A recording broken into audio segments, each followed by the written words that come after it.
दोस्तों, अगर हम आपसे पूछें कि चाय पीने के फायदे होते हैं या नुकसान, तो आप क्या कहेंगे? शायद आप सभी लोगों के अलग अलग जवाब होंगे, लेकिन एक बात तो तय है, चाय पीने के फायदे भी हैं और नुकसान भी, जो कि उसके बनाने के तरीके और बनाते वक्त की गई गलतियों पर डिपेंड करता है।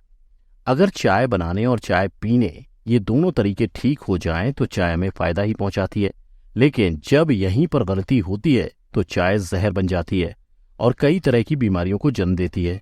इसलिए आज हम इस वीडियो में आयुर्वेदा और साइंस दोनों की मदद से चाय से जुड़े हुए जितने भी डाउट हैं उन सबको सॉल्व करेंगे, जैसे कि काली चाय और दूध वाली चाय में कौन सी बेहतर होती है, चाय पीने का सही तरीका क्या होता है, सही समय क्या होता है, और चाय कब फायदा और कब नुकसान पहुंचाती है, और चाय के नुकसान से बचने के लिए हमें किस तरह की चाय बनानी चाहिए।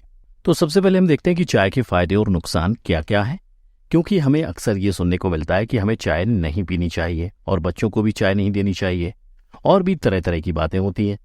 तो सबसे पहले इसी को देखते हैं। अगर चाय से होने वाले नुकसान की हम पहले बात करें तो चाय को जिस चीज से बनाया जाता है, यानी कि चाय की पत्ती, इसमें दो ऐसी चीजें पाई जाती हैं जो हमारी बॉडी के लिए बिल्कुल भी ठीक नहीं है। सबसे पहली चीज टेनिन। ये एक ऐसा कंपाउंड है जो हमारे शरीर में आयरन को एब्जॉर्ब होने से रोकता है। इससे ये होता है कि हमारा खून पतला होने लगता है और खून का बनने का प्रोसीजर भी काफी धीरे हो जाता है।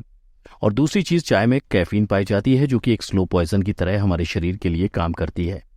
जैसे ही हम चाय पीते हैं तो कैफीन सीधा जाकर हमारे ब्रेन पर असर डालता है और ब्रेन को तुरंत एक्टिव कर देता है और धीरे धीरे करके हमारे ब्रेन को एडिक्ट कर देता है। और यही कारण है कि जो लोग रोजाना चाय पीते हैं और उनको जब चाय नहीं मिलती तो उनको बहुत ज्यादा बेचैनी होना, सर में दर्द होना और इसी तरह की कई समस्याएं होने लगती हैं। ये इसलिए क्योंकि उनका ब्रेन कैफीन से एडिक्ट हो चुका है और कैफीन हमारे ब्रेन के न्यूरॉन्स पर सबसे ज्यादा असर डालती है और धीरे धीरे न्यूरॉन की संख्या घटने लगती है और हमारी याददाश्त कमजोर हो जाती है। लेकिन इसके अलावा चाय के कई फायदे भी हैं, क्योंकि चाय में कई तरह के ऐसे एंटीऑक्सीडेंट्स पाए जाते हैं जो हमारे शरीर के बुरे कोलेस्ट्रॉल को घटाते हैं, एजिंग प्रोसेस को स्लो करते हैं, कैंसर पैदा करने वाले सेल्स को खत्म करते हैं और साथ ही चाय में एमिनो एसिड होता है जो हमारे ब्रेन को शार्प और तेज बनाता है। लेकिन ये फायदे आपके शरीर को तब होते हैं जब चाय बनाने का तरीका सही हो। तो अब हम चाय बनाने का सही तरीका जानते हैं आयुर्वेद की मदद से। दोस्तों, आयुर्वेद कहता है कि आप चाय बनाते वक्त चाय की पत्ती को जितना कम उबालेंगे आपके लिए चाय उतनी ही ज्यादा बेनिफिशियल होगी। यानी चाय जितनी ज्यादा उबलेगी उसमें से उतने ही फायदे पहुंचाने वाले कंपाउंड घटते जाएंगे और नुकसान पहुंचाने वाले कंपाउंड उतना ही ज्यादा बढ़ेंगे।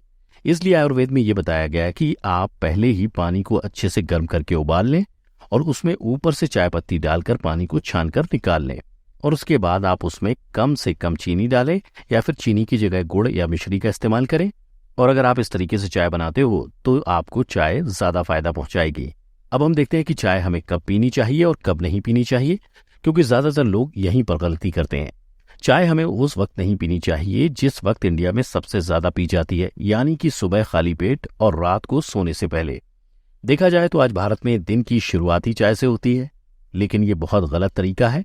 अगर आप खाली पेट सुबह चाय पीते हो तो वो आपका शरीर काफी तेजी से एब्सॉर्ब करता है, लेकिन सुबह सुबह हम लोग चाय पीते हैं तो ये हमारे शरीर में जाकर जितने भी गुड बैक्टीरिया होते हैं उन सबको खत्म कर देती है और हमारे लार को भी पतला बना देती है, जिससे जब हम खाना खाते हैं तो हमारा खाना ठीक तरीके से टूट नहीं पाता और वो पचने के बजाय सड़ने लगता है। और जब आपका भोजन सड़ता है तो यहीं से शुरुआत होती है बीमारियों की, क्योंकि 80% बीमारियों की शुरुआत आपके पेट से होती है। आपके पेट में मौजूद भोजन पचने के बजाय सड़ता है और रात को सोने से कुछ देर पहले या सोने से ठीक पहले हमें चाय इसलिए नहीं पीनी चाहिए क्योंकि चाय में कैफीन होता है।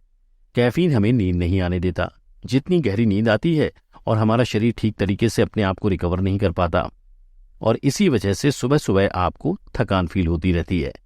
देखिए, आप चाय पूरे दिन में कभी भी पी सकते हैं, लेकिन आपको ये ध्यान रखना है कि रात के वक्त आपको चाय नहीं पीनी है और सुबह अगर आपको चाय पीनी है तो कुछ खाने के बाद ही चाय पिए। खाली पेट कभी भी आपको चाय नहीं पीनी चाहिए। अब हम आपको बताते हैं कि दूध वाली चाय और काली चाय में से कौन सी ज्यादा बेहतर होती है।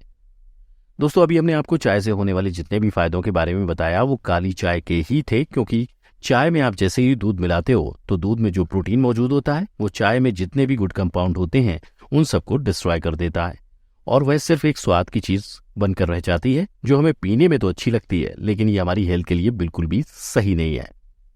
खासकर उन लोगों के लिए जिनके चेहरे पर एक्ने, पिंपल और दाग धब्बे हैं और साथ ही जिनको गैस की प्रॉब्लम रहती है उनके लिए दूध वाली चाय बिल्कुल भी सही नहीं है, क्योंकि दूध वाली चाय पीने से ये समस्या और भी ज्यादा बढ़ जाएंगी कम होने के बजाय। अगर आप भी दूध वाली चाय पीते हैं तो आज से ही बिना दूध वाली चाय पीनी शुरू कर दें और इसके फायदे आप खुद अपने शरीर में देख सकते हैं। इसके कितने फायदे होते हैं और चाय पीने के सही समय भी आपको ध्यान में रखना है।